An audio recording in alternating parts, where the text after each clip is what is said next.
Hey, hello.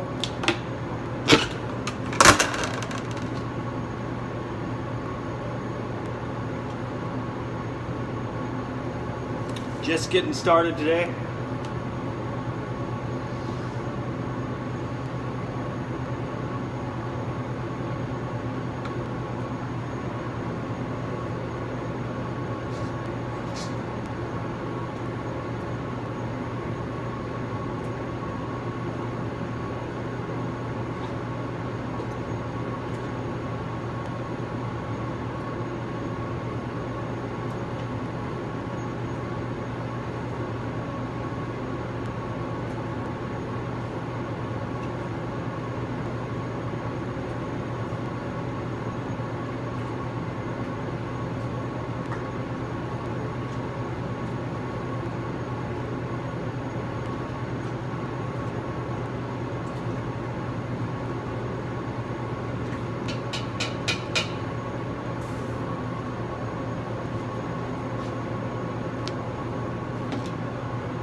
little sloppy today. My hands are a little bit sore and stiff today. Been doing a lot of baking lately.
Hamlin towns in Brunswick, my famous Hanover city, the river Weser deep and wide washes its wall on the southern side.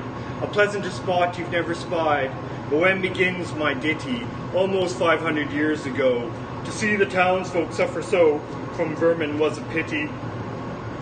Rats, they fought the dogs and killed the cats, and bit the babies in the cradles, and ate the cheeses from the vats, and licked the soup from the cook's own ladles, split open the kegs of salted sprats, made nests of men's Sunday hats, and even spoiled the women's chats by drowning out their speaking with shrieking and squeaking in 50 different sharps and flats. At last the people in a body to the town hall came flocking. "'Tis clear," cried they, "our mayor is a naughty, and as for our corporation, shocking, to think we buy gowns lined with ermine, for dolts who can't or won't determine what's best to rid us of our vermin. You hope because you're old and obese to find in the furry civic robes ease. Rouse up, sirs, give your brains a racking to find the remedy we are lacking, or sure as fate will send you packing." At this the mayor and corporation quaked with a mighty consternation. An hour they sat in council. At length the mayor broke silence. "For a guilder eyed my ermine gown sell. I wish I were a mile hence. It's easy to bid one rack one's brain. I'm sure my poor head aches again. I scratch it so, but all in vain. Oh, for a trap, a trap, a trap." Just as he said this, what should hap? At the chamber door but a gentle tap. "Bless us," cried the mayor, "what's that?" With the corporation as he sat, looking little through wondrous fat. Nor brighter were his eyes, nor moister, than a too long opened oyster, save when at noon his paunch grew mutinous, for a plate of turtle green and glutinous. Only a scraping of shoes on a mat, anything like the sound of a rat makes my heart go pit-a-pat. "Come in," cried the mayor, looking bigger, and in did come the strangest figure. His long queer coat from heel to head was half yellow and half red, and he himself was tall and thin, with sharp blue eyes each like a pin, and light loose hair and swarthy skin, nor tuft of hair on cheek nor beard on chin. The lips were smile went out and in, there was no guessing his kith or kin, and nobody could enough admire this tall man in his quaint attire. Quoth one, "It's as my great-grandsire, starting up at the trump of doom's tone, had walked this way from his painted tombstone." He advanced towards the council table, "And please, your honour," said he, "I am able, by means of secret charm to draw all the creatures living beneath the sun, that crawl or swim or fly or run, after me so as you never saw. And I chiefly use my charm on creatures that do people harm, the mole and toad and newt and viper, and people call me the Pied Piper." And here they noticed round his neck a scarf of red and yellow stripe, to match with his coat of self-same check. And at the scarf's end hung a pipe, and his fingers they noticed were ever straying, as if impatient to be playing upon this pipe, as low it dangled over his vesture so old-fangled. "Yes," said he, "Pied Piper as I am, in Tartary I fed the cam, last June from his huge swarms of gnats. I eased in Asia than I am of a monstrous brood of vampire bats. And as for what your brain bewilders, if I rid your town of rats, will you give me 1,000 guilders?" 50,000 was the exclamation of astonished mayor and corporation. Into the street the piper stepped, smiling first a little smile, as if he knew what magic slept in his quiet pipe a while. Like the musical depth of Willow's pipe with gypsy wrinkle, and green and blue sharp eyes twinkle, like a candle flame where salt is sprinkled. And ere 3 shrill notes the pipe uttered, he heard as if an army muttered, and the muttering grew to a grumbling, the grumbling grew to a mighty rumbling, and out of the houses came the rats tumbling, great rats, small rats, lean rats, brawny rats, brown rats, black rats, grey rats, tawny rats, grave old plotters, gay young friskers, fathers, mothers, uncles, cousins, cocking tails and pricking whiskers, families by tens and dozens, brothers, sisters, husbands, wives, followed the Pied Piper for their lives. From street to street he piped advancing, and step for step they followed dancing, until they came to the river Weser, wherein all plunged and perished, save one stout as Julius Caesar, swam across and lived to carry, as he the manuscript he cherished, to Ratland home his commentary. which was, at first shrill notes of the pipe, I heard a sound as a scraping tripe, and putting apples wondrous ripe, into the cider presses gripe, and moving away a pickle tub boards, and leaving a jar of conserve cupboards, and drawing the corks of train oil flasks, and breaking hoops of butter casks. It seemed as if a voice, sweeter far than by harp or by psaltery's breed, called out, "Oh, rats, rejoice! The world has grown to a vast dry saltery. So munch on, crunch on, take your nunch on, breakfast, supper, dinner, lunch on, and just a bulky sugar punch on, already staved like a great sun shone.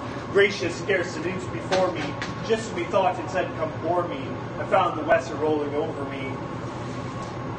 You should have heard the Hamlin people ring the bells, they rock the steeple.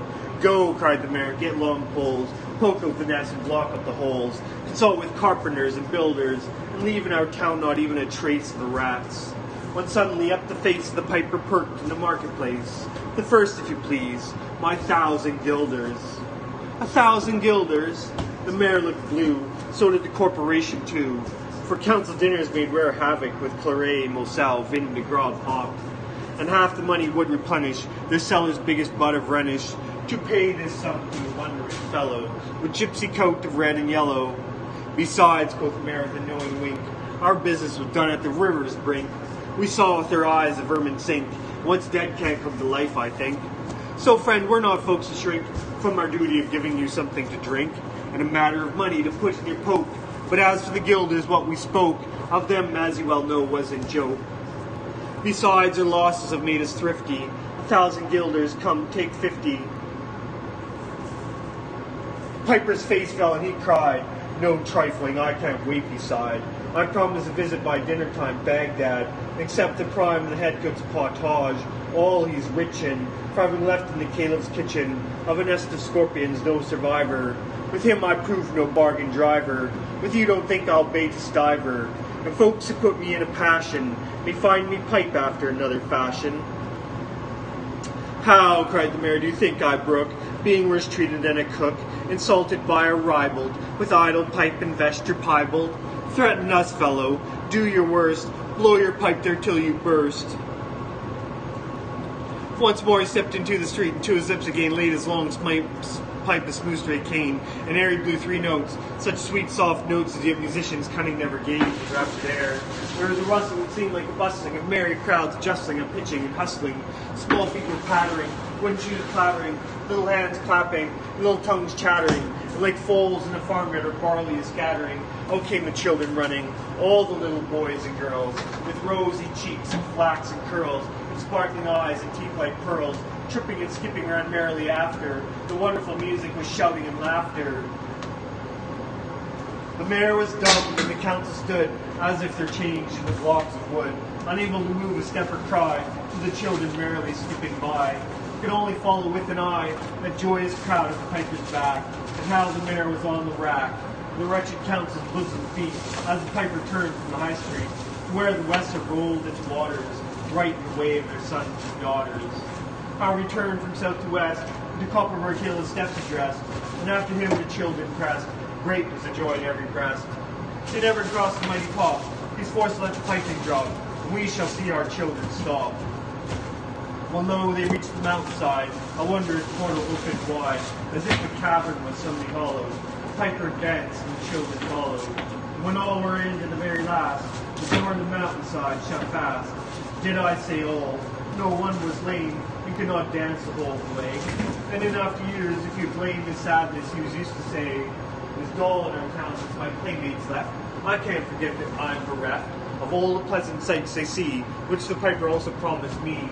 For he led us, he said, to a joyous land, joining the town and just at hand, where waters gushed and fruit trees grew, and flowers of course fairy hue, and everything was strange and new. The sparrow was bright and a peacock appeared, and the dogs outran our fellow deer, and honeybees had lost their stings, and horses were born with eagle's wings. And just as I became assured, my lame foot be speedily cured, the music stopped, and I stood still, and found myself outside the hill, left behind against my will, to go now limping as before, and never hear of that country more.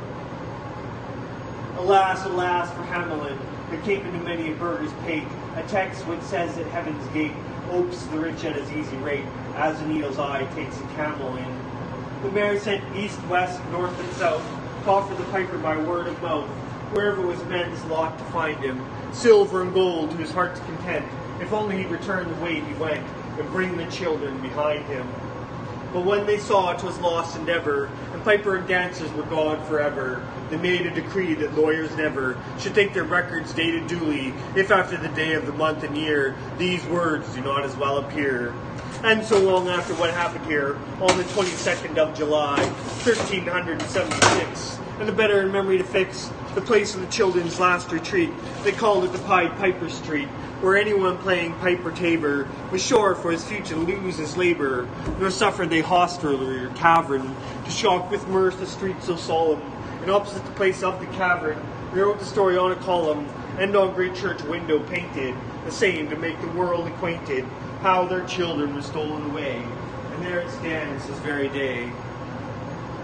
And I must not admit to say, in Transylvania there is a tribe of alien people who ascribe the way and dress of which their neighbors lay such stress to their fathers and mothers having risen out of some subterranean prison, into which they were japanned a long time ago in a mighty band, out of Hamlin towns in Brunswick land, but how or why they don't understand. So, Lily, let me and you be wipers, scores out with all men, especially pipers. And if they should pipe us free from rats and from mice, if we promise them aught, let us keep our promise.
There was once a young man named Roland Pye who played the recorder when he wasn't baking bagels.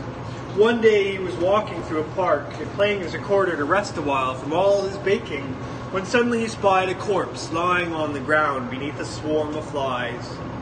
He put down his recorder, walked over to the corpse, shooed the flies away, and covered the dead man with stones. Returning to his oven later that day, he found that his oven blade had gone on by itself and already baked half the bagels he needed. From that day on, Roland Pye was the happiest baker alive. He'd bake until he was tired, then he would pull his recorder out of his pocket while his oven blade went on by itself. But Roland Pye lived in a town whose mayor did not admire his skill, was jealous of his fame. So the mayor devised a plan to rid the town of Roland. In the beginning he said that Roland was a good worker, but lazy. Next he said that Roland baked a whole lot badly. Then he accused Roland of being a sorcerer, and the people turned on him. Therefore Roland Pye took his recorder and left his home behind. When Roland Pye came to a neighboring town, he went to all the business owners, but none of them would give him any work. Finally, he met an old busker and asked him for work to keep body and mind together. "Come along with me," said the old man, "and we will share alms together." So Roland Pye and the old man started going around and singing, "Baker, why do you bear those silent things? Baker, how did you forget to stand where your feet are? Baker, no woman loves your wealth, although it is golden and good for your health. Baker, you are too dirty for a lover to wish to cream. Your limbs are the knots and cords of an old-fashioned machine. Baker, line the rings and bash the boards. You don't need their applause for a thing that is yours. You are a baker and are what you are, not by a miracle, but by the work of your arms. Baker, be who you are." Everybody gave alms to the old man, but to Roland they said, "What is a young man like you out begging? Why don't you work for a living?" "Nobody will hire me," replied Roland Pye. "That's what you say. There is a king with so many hungry soldiers to feed that he'll pay good wages to anyone willing to feed them." So Roland Pye went to the king's kitchen and took the old man whose alms he'd been sharing. The oven had never been used by anyone. Roland mixed the dough, then he rolled it into rings. Then he boiled them, dressed them with seeds. Then he baked them until they're golden brown. Then he tossed them into a crate to cool down. Whenever Roland wearied of baking, he would play his recorder, and once he was weary of playing his recorder, he'd sing, "Baker, why do you bear those silent things? Baker, how did you forget to stand where your feet are? Baker, no woman loves your wealth, although it is golden and good for her health. Baker, you are too dirty for a lover to wish to preen. Your limbs are the knots and cords of an old-fashioned machine. Baker, line the rings and bash the boards. You don't need their applause for a thing that is yours. You are a baker and are what you are, not by a miracle, but by the work of your arms. Baker, be who you are." Hearing the singing, a princess looked out the window. She saw Roland Pye and fell in love with him. But she was a princess, and he a baker. The king would never consent to their marriage. So they decided to run away together. They fled at night in a boat. They were already on the high seas when Roland remembered the busker. He said to his beloved, "We must fetch the old man. Since he shared his alms with me, we can't go off and leave him like that." At that very moment, the old man came up behind the boat, walking on the water as though it had been dry land. Reaching the boat, he said, "We agreed to divide everything we had, and I shared everything I owned. Now you have the king's daughter and must give half her to me." At this, he gave Roland Pye the knife to cut his bride in two. Roland Pie took the knife with a trembling hand. "You are right," he said. "You are perfectly right." He was on the point of cutting his bride in two when suddenly the old man stopped him. "Stop. I knew you were a just man. I'm the dead man, mind you, whom you covered with stones. Go now, and may the two of you always be happy." The old man walked away on the waves. The boat came to an island rich in all good things, with a princely palace awaiting the newlyweds.